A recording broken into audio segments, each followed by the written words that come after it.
This is what you get for f***ing around on dirt roads. Heaps of fun, but I came way too hot into this corner, launched off the ditch into the air, and now the bike's in the ditch. In the ditch, bro. F***ing hell. I f***ed it good and proper. Now I just got to get it out.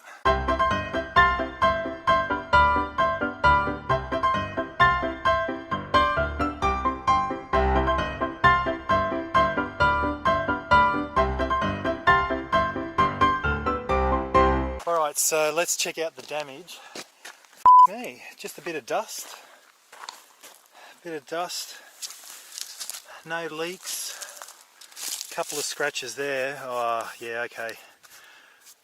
I don't think that's going to buff out. Now the only thing is the top box is broken, which is a shame because I keep all the camera gear and everything in there. Yeah, that sucks. That sucks big time. Let's see if there's power. Yep, power's all good. Let's see if it starts. She's alive! She's alive! She's alive! Alright, now let's reenact the accident. As you can see, I'm trying to stay out of the ditch. You can see my tyre marks right, not quite in the ditch, but just on the edge.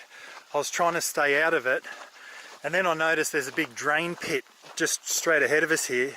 Thought, I don't want to go down in there. So I tried to, you can see where the tyre mark's gone between the drain and the post. You can just see it through here, a little bit broken here. Now I've hit this mound and literally gone f***ing airborne. I don't know where I came back down, probably somewhere down here. So I was somewhere in through here and then came to a stop into here, hit the tree and came to a stop.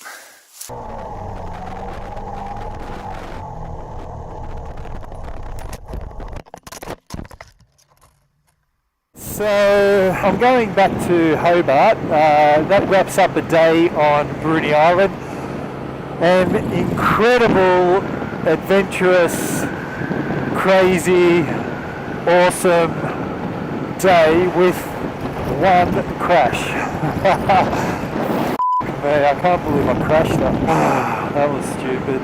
Anyway, the bizarre thing is, though, I had a pretty big off when you think about it. I got airborne, I crashed the bike into the bushes.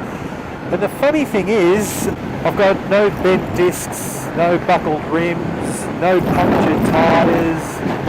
I've got no damage at all, just a couple of scratches on the right hand side where it sort of brushed up against the tree. The mirror's a bit wonky, but I'll just bend that back out, that's no worries. But for the hit that it took, it hasn't broken any plastics, there's no leaks, there's no riding the bike, there's no abnormalities, it's not wearing to one side. Having said all that, awesome day out. Absolutely awesome day on the bike. Tassie, you delivered again. Thanks, Bruny Island. I woke up the next morning worried I'd be sore from the accident. To my relief, I was fine. The only pain was I was missing my wife. Oh, that's so nice. Who am I kidding? I was missing not being on the bike.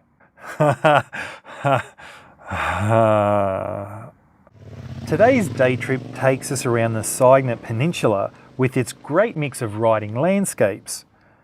We enjoy riding along dirt roads in the middle of nowhere, dirt roads with single lane bridges, dirt roads past farms, dirt roads in the bush, roads past cute little wooden houses, roads past cute little farmhouses, and then finish up with the best road, the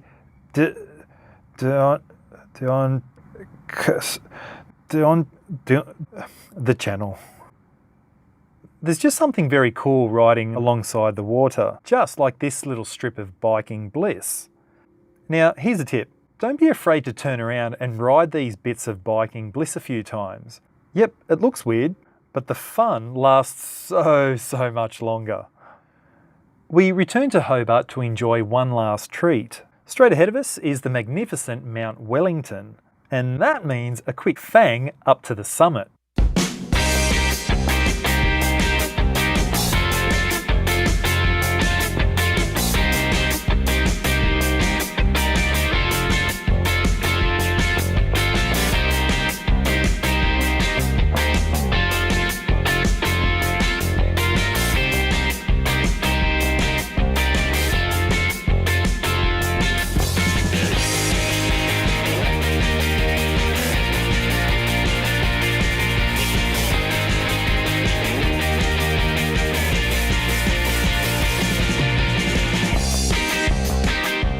Standing at 1,270 metres, or just over 4,000 feet, she watches over the city and provides wonderful views from the top, and the perfect place to say farewell to the city. Thanks for having us, Hobart.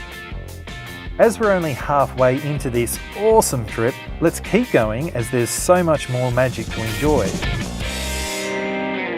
We continue through farms and plantation forests until just out of the city where we find Mount Field National Park. It's a beautiful rainforest where you can absorb the fresh air, more on that later, serenity and impressive huge trees.